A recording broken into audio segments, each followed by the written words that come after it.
2 வருஷம் ஆயிருச்சுங்க. குடியுரிமை திருத்த சட்டம் வந்து இன்னைக்கு எல்லாருக்கும் குடியுரிமை கொடுத்து கொண்டிருக்கிறோம்.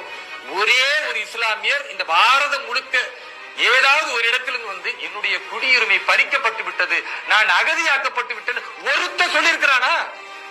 இன்னைக்கு ஒண்ணுமே நடக்கலையே. இன்னைக்கு சிஏல ஒண்ணுமே நடக்கலையே. ட்ரிபிள் தலாக் சட்டம் வந்துச்சு. 10 கோடி பெண்கள் பாதுகாக்கப்பட்டிருக்காங்களே. எந்த பெண்கள் வந்து முறையிட்டு இருக்காங்க? இனிமே எந்த பெண்கள் நீதிமன்றத்துக்கு போனாங்க? எந்த பெண்கள் காவல் நிலையத்துக்கு போய் ஐயா இந்த முத்தலாக் தடை சட்டம் வந்த பிறகு நாங்கள் பாதிக்கப்படணும் ஒரு பெண் போனாங்களா? பாதுகாக்கப்பட்டிருக்காங்களா இல்லையா? ஏங்க ஆர்டிகல் 370 வந்த பிறகு ஐயோ காஷ்மீரிய இஸ்லாமியர்கள் என்ன நிலைமை ஆகும் நினைச்சீங்க?